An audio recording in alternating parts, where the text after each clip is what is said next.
vea, siempre se van a tratar temas económicos, porque bueno, también sabemos que está estrechamente ligada a las políticas. Si uno piensa en la política, bueno, la política a determinar el resto de las cosas prácticamente son las políticas económicas, porque también en un programa de Estado, de gobierno, si no hay plata para política social, si no hay plata para obras y demás, no se puede hacer nada. Así que la orientación económica va a determinar también la orientación política de ese gobierno. Así que ustedes, hay muchos temas que siempre se hablan. Bueno, incluso acá ponemos algunos ejemplos, así que me gustaría poder hacer algún intercambio con ustedes. ¿Cuál piensan que es el problema económico más importante hoy en Argentina? ¿La inflación? La inflación es uno de los problemas. ¿Por qué es un problema la inflación? ¿En qué te afecta a vos la inflación? O a cada uno de nosotros. ¿En qué Suben lo los notás? precios. Suben los Afecta precios. afecta el poder adquisitivo.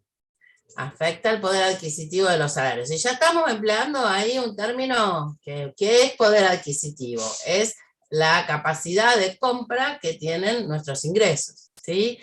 Así que, bueno, ya es un término de la economía, el poder adquisitivo. Ahora, vos fíjate, afecta el poder adquisitivo. Uno debería empezar a apuntarse a otras cosas también, porque entonces, si los salarios suben en la misma medida que sube la inflación, ¿habría tanto problema con la inflación? No, pero no. Entonces, a ver, la inflación en sí se convierte en un problema entonces cuando nuestros sueldos quedan atrasados, ¿sí? Cuando afecta realmente este poder adquisitivo. Si hubiera una perfecta correlación entre el nivel de inflación y el nivel de aumento de los salarios, no se perdería poder adquisitivo. Podemos hablar que es un problema para la previsión, para los proyectos, si no sabemos a cuánto va a estar el precio, si queremos hacer un edificio, no sabemos cuánto va a estar el precio de los ladrillos, una casita que no queremos hacer, no sabemos cuánto va a estar el precio de los ladrillos el mes que viene, es difícil proyectar, pero es menos grave que empobrecernos cada día.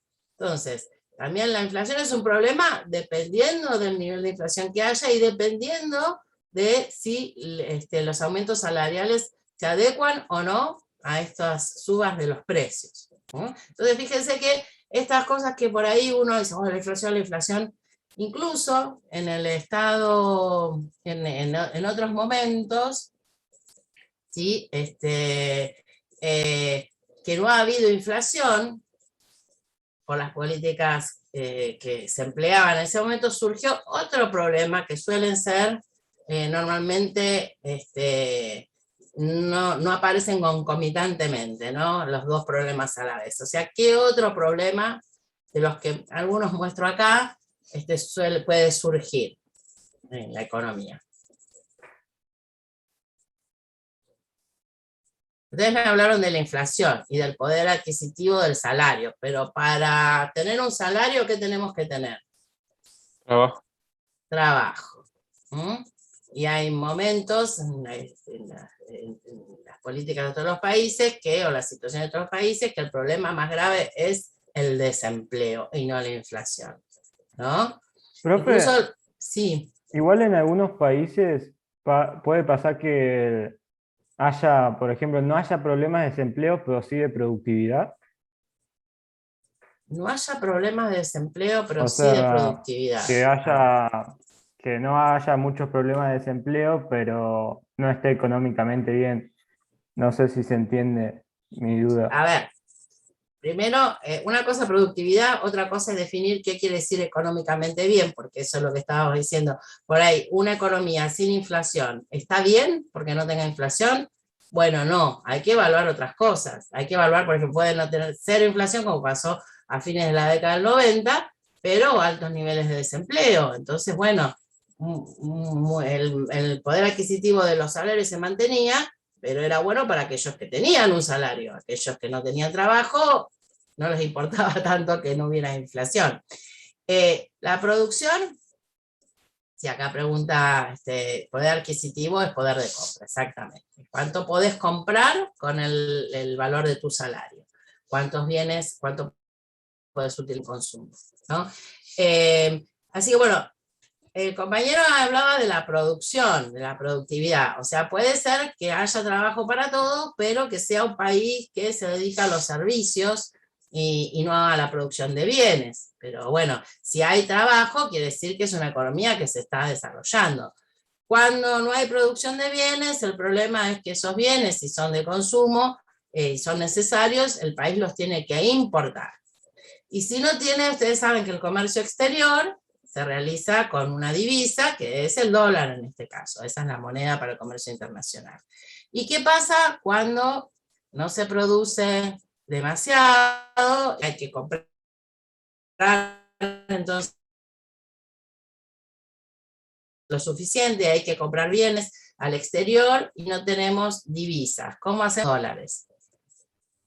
Después te contesto, Jaime, ahora después que tenemos este tema. ¿Cómo, profe, que se me cortó? Hablaba, no me acuerdo quién fue quien preguntó, hay un compañero que planteó que puede haber trabajo, porque se puede no haber desempleo, pero puede, bueno, después dijo, puede tener problemas económicos. Bueno, hay que ver cuáles son, a qué nos referimos con problemas económicos. Sí, puede tener otros problemas, por ejemplo, el desempleo, o sea, puede ser que haya inflación, como decíamos, o también esto, si no hay producción, porque también mencionaste la productividad, que es otra cosa, si no produce lo suficiente. Bueno, hay que ver en qué está empleado la gente, porque si no hay desempleo, pero hay problemas de productividad. Bueno, puede ser que toda la gente esté empleada porque esté en el sector público o porque se emplee en algunos servicios, pero no hay producción de bienes que son necesarios para el consumo. Entonces, pero si la población necesita consumir algunos bienes que no se producen dentro del país, ese país va a tener que importarlos. Y se los tiene que importar para poder comprar a otros países. ¿Qué tiene que tener esa economía? ¿Disponibilidad de qué? ¿De dólares? De dólares, ¿sí? Y si no tiene los dólares, ¿cómo hace para conseguir esos dólares? ¿Se endeuda? Se endeuda. Y acá aparece otro problema que mencionamos, el endeudamiento externo, ¿sí? Y bueno, después me parece que uno de los problemas más graves, según mi opinión y mi forma de ver, es que haya altos niveles de pobreza en un país. Yo creo que eso es lo más grave, que haya muchas personas que no tengan sus necesidades básicas satisfechas, y eso está relacionado, bueno, primero, si no hay trabajo, hay gente, para todos va a haber gente que está desempleada y que no tiene ingresos. Y a veces eso se produce también por una mala distribución de la riqueza, ¿no? Y acá, bueno, ya empezamos a ver opiniones diferentes, ¿no? Porque eso lo vamos a estudiar más adelante. Algunos no quieren que el Estado se ocupe de la distribución de la riqueza, que eso lo determina el mercado, y bueno, entonces eso hace que haya gente muy rica y que haya gente muy pobre que ni siquiera tiene para cubrir sus necesidades. Entonces, en ese caso, el Estado puede cumplir ese rol. ¿De qué manera? Bueno, cobrando impuestos progresivos a aquellos que tienen más dinero para que contribuyan, y de esa manera poder hacer planes sociales para la gente más desfavorecida. Más desfavorecida porque, bueno, ¿quiénes son los pobres? Aquellos que no pudieron, no tienen trabajo, no pudieron acceder a un trabajo bien pago, porque no pudieron acceder a estudios. ¿Por qué no pudieron acceder a estudios? Hay todo un problema social atrás, ¿sí? Que quizás el Estado tiene que tratar de revertir. Algunos gobiernos no les importa esto, pero bueno, solo piensan en el crecimiento económico en medida de que, bueno, que se genere mucho dinero, aunque ese dinero quede solo en algunas manos. Pero bueno, lo que decíamos recién, que si no hay suficiente producción de bienes que necesitamos consumir, el país empieza a endeudar. Y eso es para importar bienes. También se puede empezar a endeudar para hacer para poder hacer negocios financieros, porque el sistema financiero actualmente en realidad se mide, se separó del tema productivo. Ya es un negocio en sí, ¿no? Antes se crearon los bancos, el sistema financiero para poder dar créditos para la producción. Ahora resulta que hay capitales del exterior que a veces vienen, ponen, si saben que no va a cambiar el precio del dólar, que sus divisas las cambian a pesos, ponen la plata a interés y después se llevan todo para afuera y a veces, como hay que pagarle los intereses en dólares que quieren volver a comprar, y no hay suficiente, también el país tiene que recurrir a endeudarse para poder acceder a esa demanda de aquellos que quieren volver a comprar los dólares que vendieron, pero con creces, porque ahora ya tienen más dinero porque tienen intereses. Y ahí es cuando la plata se vuelve a ir, esos capitales que vienen, o de argentinos que la sacan también, que quieren comprar dólares y mandar esa plata a cuentas en Suiza, viene esto que se llama la fuga de divisas, ¿sí? Bueno, vamos a ver un poquito qué nos dicen. Acá teníamos, Jaime nos decía que en caso de una deflación, ¿qué sucede? ¿Por qué se produce deflación? Dábamos como ejemplo a fines de la década del 90. O sea, normalmente los procesos de crecimiento de los países están acompañados de un crecimiento en el nivel de precios, ¿sí? Porque la oferta, cuando empieza a aumentar los ingresos, aumenta la demanda y la oferta no se adecua instantáneamente. O sea, los empresarios, cuando ven que tienen mucha demanda, lo primero que hacen es aumentar los precios. Sí. Algunos economistas creo que decían que lo mejor era tener una inflación controlada, no sé, del 5%, de un dígito, que pasados ya 2 dígitos era perjudicial, y en deflación era, bueno, mucho peor que la inflación en algunos. Acuerdo con ese economista que escuchaste. La deflación es mucho peor porque, así como decimos que los precios suben cuando hay mucha demanda de bienes y la producción no alcanza a adecuarse instantáneamente, entonces si no pueden producir más enseguida, lo que hacen es aumentar los precios. Por eso algunos economistas incluso hablan de buena salud de la economía cuando hay un poco de inflación. El tema es cuánto se puede soportar y cuánto es saludable, porque efectivamente trae problemas. La deflación beneficiaría mucho a los acreedores, ¿no? Y la deflación es el proceso contrario, entonces si la inflación va con crecimiento, la deflación que viene cuando la economía se achica, cuando la producción está disminuyendo. ¿Y por qué disminuye? Porque la gente no tiene plata y no hay demanda, entonces los empresarios tienen que empezar a bajar los precios. Entonces es una economía enferma, ¿sí? No es bueno tampoco que haya deflación. Lo bueno es que haya estabilidad en los precios y que sea una economía en crecimiento. ¿Cuánto es? Yo no sé si ya cuando hay 2 dígitos es un problema. Puede haber una inflación del 10%, 12% son 2 dígitos y es poco. Yo creo que el mayor problema es el tema de que los salarios se adecuen, ¿sí? Que los ingresos vayan manteniendo el poder adquisitivo, o sea que vayan subiendo en la misma medida. Algo más me habías dicho en el medio por ahí de inflación y deflación, no sé. ¿Yo? ¿Qué me perdí? Sí, que había dicho que la deflación beneficia mucho a los acreedores, ¿no? O sea, a los bancos, y en ese la sentido. Deflación, y no necesariamente, a ver, en general, lo que te decía, la deflación se da en procesos de achicamiento de la economía. En esos procesos, los que se benefician son las grandes empresas concentradas, ¿sí?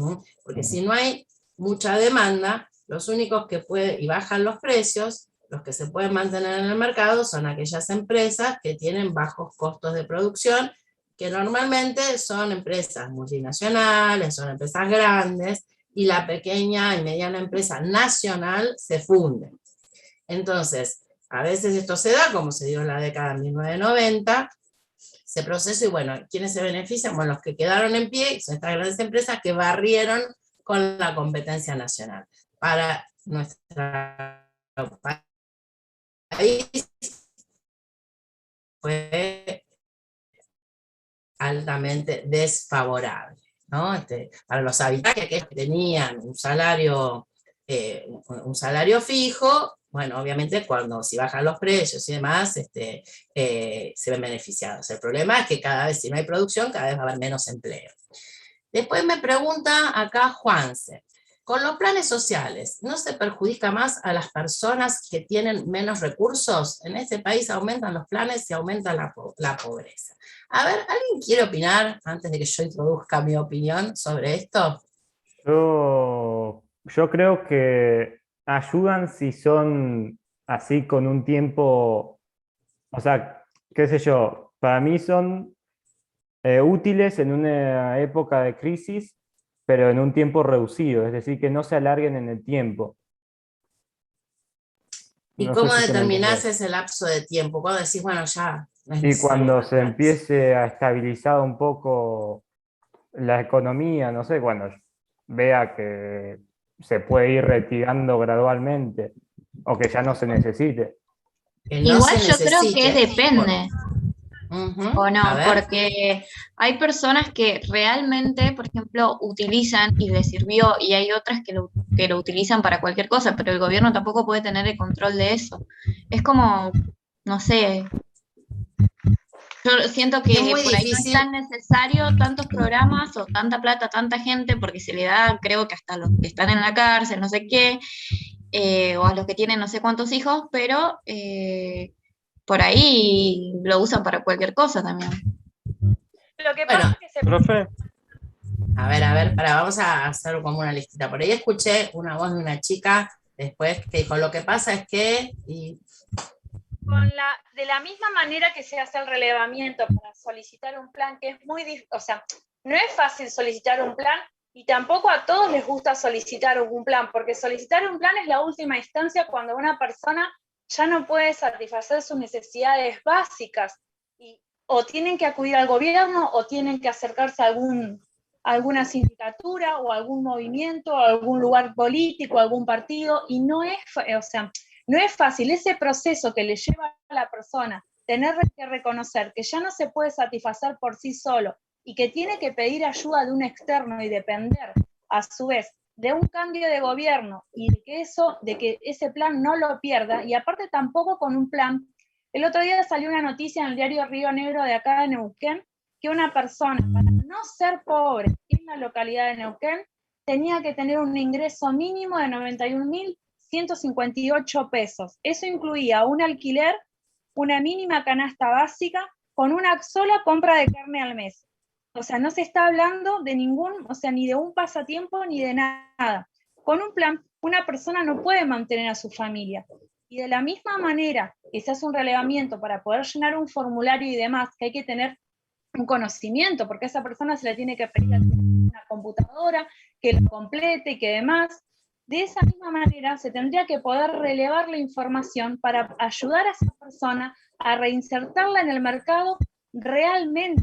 Lo que decía la compañera recién, que también las personas que están privadas de su libertad cobran, pero lo que cobran va por otro carril, no va como un plan, es otro, no es un beneficio, es un derecho que tiene que tener una persona privada de su libertad, más allá de las condiciones por las cuales esté presa. Eso va por otro lado, pero tratar de ayudar a que esa gente se pueda reincorporar en la sociedad, que pueda tener un trabajo digno, que tenga los mismos derechos que tenemos todas las personas que salimos a trabajar. No es gratis tener que ir a pedir un plan. Y a su vez, es como todo, hay gente que utiliza, que capitaliza bien, que a su vez con la plata que cobra del plan, qué sé yo, compra harina, sale a vender pizzas, compra telas, se compra una máquina de coser, y hay otras personas que no lo capitalizan bien. Pero eso sucede en todos los órdenes de la vida. Bueno, no veo quién habló. ¿Cómo te llamas? La profesora. Perdón, no te escuché. La profesora. Ay, se me va la voz. Cuando se te va la voz no escucho nada más que para saber tu nombre. Jessica. Bien, muy bien. A ver, ¿quién está de acuerdo con ella? Había escuchado otra voz, pues antes de dar mi opinión, Profe, me gustaría... capaz que se malinterpretó lo que yo quise poner en el chat. Lo que yo digo es que desde hace 30 años que hay planes sociales en Argentina que hay ayuda del Estado, y yo creo que a esa gente cada vez hay más gente que se la está ayudando y no se la está ayudando en sí porque sigue habiendo más pobres. O sea que o estamos haciendo algo mal como país o el Estado no está dando la ayuda que tiene que dar. Entonces, eso es lo que estaba diciendo. Y después, si una persona que está privada de su libertad tiene que tener derecho a un plan social y todo, cuando le sacó un derecho a una persona, por ejemplo, el derecho a la vida, esa persona ya no tendría que tener derechos, en mi opinión. ¿Y qué pasaría si esa persona que mató a alguien, está presa, tiene hijos, ¿sí? Que para mantener y que no pueden acceder a un ingreso, que la madre tiene que cuidarlos y no puede salir a trabajar o no consigue trabajo y no aporta, no tienen un padre que aporte nada? La ayuda se la doy a esos chicos, no al padre. Y bueno, pero el ingreso del padre pasaría. El el padre está privado de su libertad y ya le sacó un derecho a una persona, mató a una persona. ¿Por qué mató a una persona? ¿Por qué? O sea, le sacó derecho. Ya nos estamos yendo un poquito del tema, ¿no? Claro, está bien, pero bueno, digo, que ver un montón de cosas. Pero bueno, digo que atrás de esa persona que está privada de su libertad, más allá de lo que haya hecho, cuando yo te digo los casos, por ejemplo, que conozco de violencia de género, que muchas veces las mujeres no pueden denunciarlo, al padre si se lo meten preso no puede trabajar y yo no tengo ingreso para mantener a los chicos. Entonces, bueno, esa persona que está presa y no puede trabajar puede tener un ingreso que se transfiera, no se lo pagan, si él adentro de la cárcel no puede gastar nada, que se lo transfieran a las familias. Bueno, eso es una cosa. Pero bueno, acá Ezequiel también levantó la mano. Me encanta que se abran debates. Dime, Ezequiel, a ver. Profe, iba a opinar con respecto a, porque estaban hablando de muchos temas, pero en particular también hablaban sobre el tiempo de los planes, que ya van con 30 años el país con planes. Y yo creo que se debe también a una mala administración, tanto parte del gobierno como parte de la persona misma, porque vos le podés dar plata a los demás para que puedan subsistir. Bueno, ahora mismo no se puede por los datos que dio la compañera, para no ser pobre, digamos, pero también corre tanto parte de la persona como del Estado. O sea, te pueden dar un plan social para que vos te reincorpores económicamente y le sirvas al país para poder salir adelante, todos, digamos, pero tampoco podemos funcionar si el salario mínimo para no ser pobre son de 91.000 pesos, más o menos, a grosso modo. Y nada, y con respecto a lo demás que involucraba preso, eso mejor no opinar porque es otro tema. Claro, si no nos vamos un poquito por las ramas, tendríamos que ver una multiplicidad de datos sí, agregables. Pero aparte hay que ver toda la situación de cada uno, ¿no? Es muy complicado eso. Pero digo, bueno, agregar cositas para pensar, más allá de estas pre-ideas que tenemos, y obviamente elementos teóricos que vamos a ver en este curso para que ustedes puedan afirmar o cambiar quizás la opinión que tienen en determinados casos. Para eso vamos a estudiar entonces todos estos temas de economía y vamos a tratar estos temas. Yo, por ejemplo, les digo nada más de todo esto que van opinando. Los planes sociales hace más de 30 años que están y los planes sociales están en todos los países. Hay asignaciones, por ejemplo, por desocupación. Y en Europa, la socialdemocracia europea, son muy altas estas asignaciones. La gente, o tienen un alto nivel de vida, a veces la gente dice, bueno, a mí me conviene seguir como desempleado unos meses porque puedo hacer otras cosas y demás. Y bueno, y pasa, no trabaja, tienen derecho a una determinada cantidad de tiempo, pero sí tienen que de alguna manera demostrar que están buscando, que a veces, bueno, ustedes saben que hecha la ley también puede estar hecha la trampa.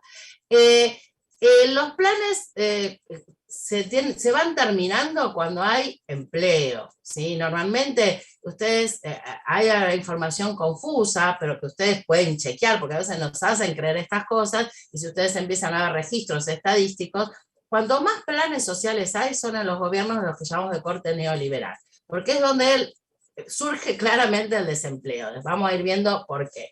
Y en realidad, en las épocas de crecimiento, a pesar de que se habla tanto de los planeros y demás, eso se va terminando, porque la gente consigue trabajo. O sea, la idea es, los planes no solo ayudan a la persona, sino que ayudan a la economía en su conjunto, porque esas personas, cuando no tienen ingresos, no pueden consumir. Entonces hay menos demanda, y si hay menos demanda, hay menos producción, y por lo tanto no va a haber trabajo. Estas son las ideas keynesianas que se han comprobado, ¿sí?, a lo largo del tiempo. Entonces, cuando esas personas tienen un ingreso y pueden ir a comprar, entonces el almacenero que les vende también aumenta sus ingresos y va a pedirle más a las fábricas, y las fábricas empiezan a aumentar la producción, y entonces van a ir tomando gente. Bueno, si la gente puede ir consiguiendo trabajo, van a ser necesarios cada vez menos planes. En el gobierno anterior al de Macri, en esa época, en realidad, todo terminó casi resumiéndose en la asignación universal por hijo. ¿Sí? No había esos planes, no había tantos planes como se hablaba. Donde más planes había, jefas, no sé, había tantos nombres que ya ni me acuerdo, manos a la obra, jefas y jefes y demás. La década del 90 había montones de planes. Y era un gobierno con políticas liberales, y los planes eran mínimos, siempre son mínimos. O sea, si vos podés trabajar y ganar 100.000 pesos, no te vas a quedar con un plan que, no sé, te dan 30, no sé exactamente el valor que están ahora. Así que bueno, eso después vamos a ir sumando elementos para analizar estas cosas, pero siempre pensemos que el ingreso de dinero no solo ayuda a las familias que no tienen recursos, sino que de alguna manera van a reactivar la economía. Y obviamente esa es la idea, que aumente la producción para que realmente se cree más riqueza y se genere más trabajo para todos. Pero antes de discriminar ciertas cosas, bueno, tratemos de pensar en otros elementos. Pero bueno, fíjense, todos los temas, sí, da para la discusión, o sea, la economía es el centro de todas las discusiones, de ahí van a partir las ideas económicas, y decimos esto de que todos y todas somos agentes económicos. Aunque no trabajemos ustedes, si se dedican solo a estudiar, se los reconoce como población no económicamente activa. Y sin embargo, tienen un rol en la economía, aunque sea como consumidores, ¿sí? Si los padres los mantienen, tienen esa suerte, les dan plata, y cuando, bueno, le piden, bueno, el padre no gastaría en otras cosas que son para, si ustedes no existieran, no habría demanda en el hogar de, qué sé yo, de cuadernos para el estudio o de computadoras. Entonces, ustedes también tienen una demanda específica, aunque no tengan ingresos, y son consumidores, y por lo tanto tienen un rol en la economía. Y bueno, después los trabajadores hay de distintos sectores. Bueno, hay agentes económicos que son dueños de empresas que producen, hay trabajadores, y después ustedes observan acá, ¿qué ven en esta pequeña imagen? No sé si ven que estoy acá con la flechita. Ustedes ven acá, bueno. Bien, parecería que no es solo ama de casa, porque también está ahí con la computadora y demás.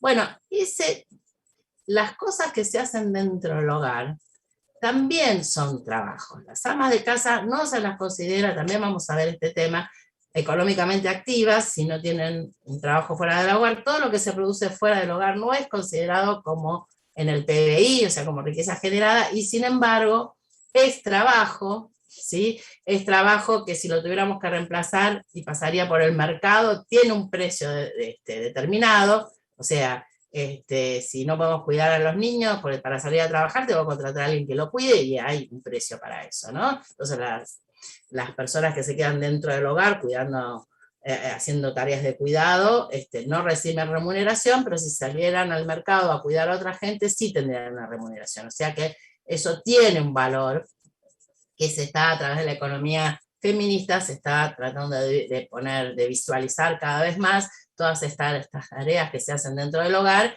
y que no son remuneradas, pero sí claramente es trabajo. Y bueno, acá vemos... En Brasil, si mal no recuerdo, además de dar un plan social a las madres que están en la casa con su hijo, les dan una guardería para que puedan salir a buscar trabajo. Sí, hay muchas acciones que se pueden hacer, que ya lo vamos a ver también, y es muy importante que haya lugares de cuidados, hay políticas específicas de cuidado, no tenemos que ir muy lejos, también en Uruguay ya hay políticas de cuidado, y se están empezando a implementar también aquí en Argentina, ¿no? De poner en los barrios, en ciertos lugares, también el Estado, estos centros de cuidado, para que las madres puedan salir a trabajar tranquilas y que haya alguien que cuide a las niñas. Bueno, así que fíjense cómo nos afecta la economía a todos, a todas, de alguna manera. Aunque no seamos trabajadores, aunque meramente seamos consumidores, participamos de actividades económicas. Y la economía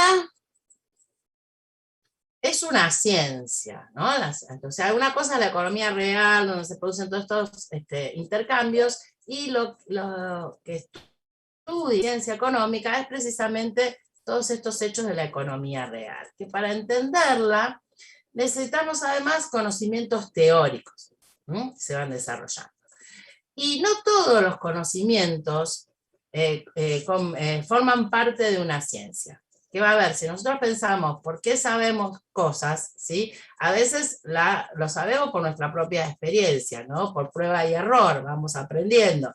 Entonces decimos, bueno, lo básico cuando somos chiquitos, ahí pongo el ejemplo, que no sabemos nada, y bueno, que si tomamos algo caliente nos quemamos, y ahí empezamos a tener cuidado cuando sentimos calor cerca y demás. Bueno, cosas que las hacemos por nuestra propia experiencia. Ahora en la época de las computadoras, la mayoría somos autodidactas, empezamos a tocar botoncitos y vemos que aparece y vamos aprendiendo, ¿sí? Pero además, bueno, también nuestros ancestros, nuestros parientes cercanos, padres, abuelos, tíos y demás, nos van enseñando los conocimientos que ellos tienen, hay una transmisión oral, pero la construcción sistemática de ciertos conocimientos es lo que constituye una ciencia, y es a partir de los filósofos griegos cómo va surgiendo este tipo de conocimiento científico, ¿sí? Que, bueno, se va, de alguna manera es acumulativo, porque a partir de los descubrimientos que se van haciendo,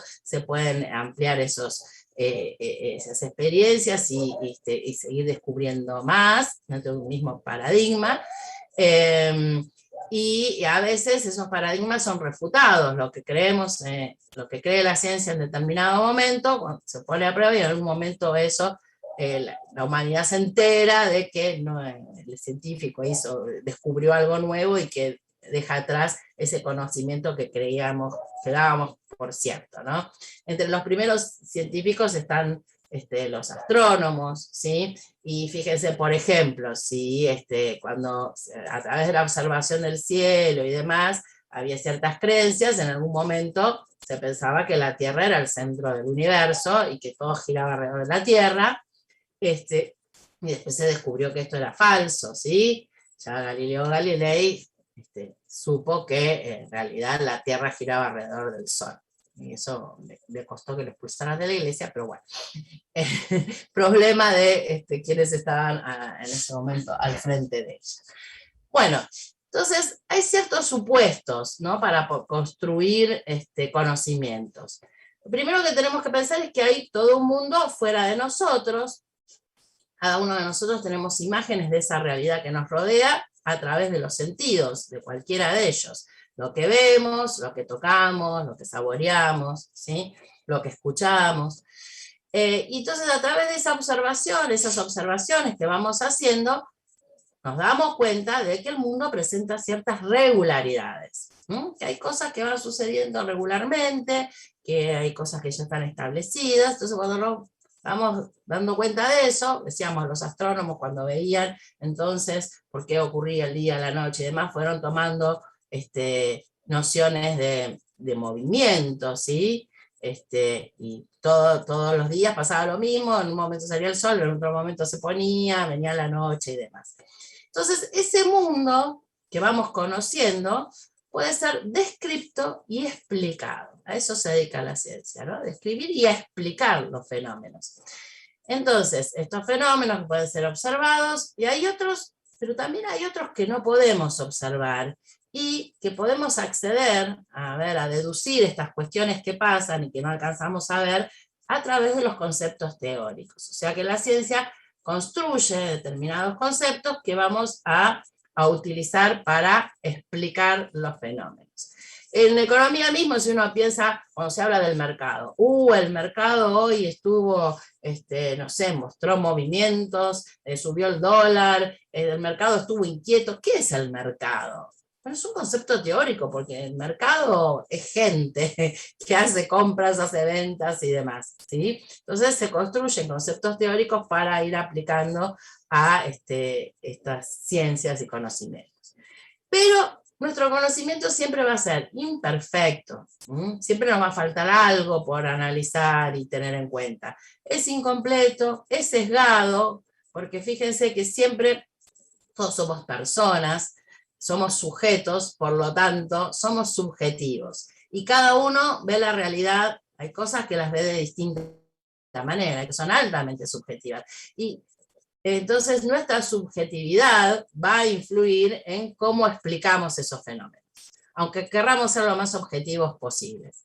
Ya el solo hecho de elegir un tema para investigar que nos interesa ya habla de cierta subjetividad que vamos a poner en juego. Entonces, bueno, ¿cómo sabemos qué condiciones tienen que tener ciertos enunciados, ciertos conceptos para que puedan ser considerados como científicos? ¿Sí? Entonces decimos que la ciencia es un conjunto de enunciados que tienen que presentar estas características. Ser precisos, términos que se vamos a utilizar y su alcance. Si nosotros hacemos un estudio, una investigación, los docentes, bueno, yo soy investigadora, dirijo un grupo de investigación, los docentes de la universidad en general, los que tienen dedicación parcial o exclusiva, tienen que realizar tareas de investigación o de extensión. Bueno, entonces cuando vamos a escribir, estamos investigando algo y vamos a hablar, vamos a utilizar ciertos términos, tenemos que definir estos conceptos que vamos a usar, ¿sí? Si vamos a estudiar la renta extraordinaria que surge en el campo a partir de la sojización. Entonces, voy a tener que poner, ¿qué entiendo yo por renta extraordinaria? ¿Qué quiero decir con eso? Entonces tengo que empezar por definir los términos que voy a utilizar para analizar un fenómeno. Además, para que ese conocimiento que va surgiendo sea científico, tenemos que seguir un método científico, ¿sí? Hay metodologías a seguir para poder realizar esto. Entonces, después vamos a ver que hay, por ejemplo, el método deductivo, ¿sí? Es uno de ellos, que partimos de lo general y vamos a lo particular, y así hay otros métodos que después vamos a mencionar. Entonces hay que seguir una línea metodológica. Además, esos conceptos tienen que estar relacionados entre sí. Yo no puedo hablar de la renta diferencial y salir a hablar de la lluvia, ¿no? Obviamente.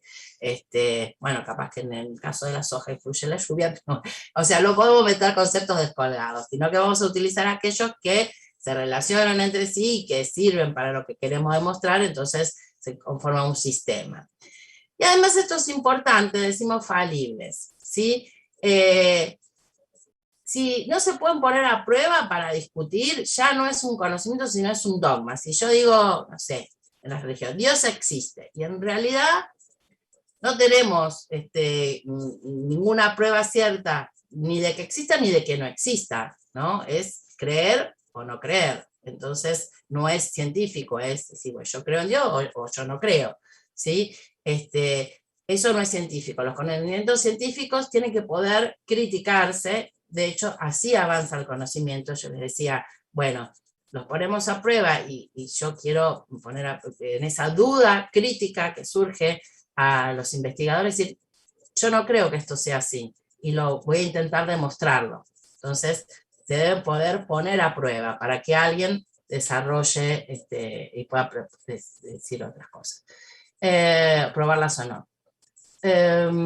Profe, dice Milagros, que si no se puede poner a prueba para discutir es un dogma. No es un conocimiento, que es algo dogmático, algo que te dice, no, esto es así y listo, no lo puedes discutir. Bueno, no, en la ciencia tenemos que poder criticar. De allí surgen los nuevos conocimientos. Por eso hablamos del pensamiento crítico, que es el que contribuye a generar nuevos conocimientos. Si nosotros nos creemos todo lo que nos dicen y no ponemos en duda nada, O sea, ¿cómo surgen los nuevos conocimientos? Cuando alguien dijo, yo no creo que esto sea así, y empieza a investigar qué puede haber para demostrar que es de otra manera. Entonces el conocimiento siempre surge a partir de una duda sobre lo que está establecido.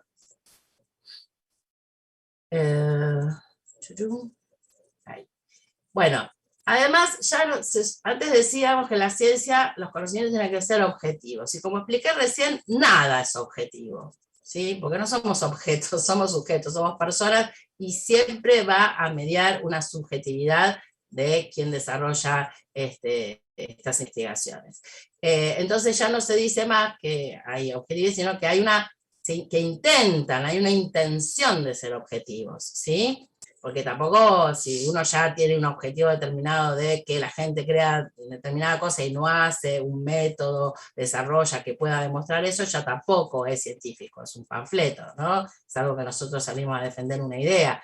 O sea, para que sea algo científico tiene que poder ser demostrado, pero siempre, como les decía, hasta el hecho de elegir un tema determinado para investigar, siempre media una subjetividad. Entonces, ahora decimos que la ciencia tiene pretensión, pretende ser objetiva, aunque no siempre lo logra.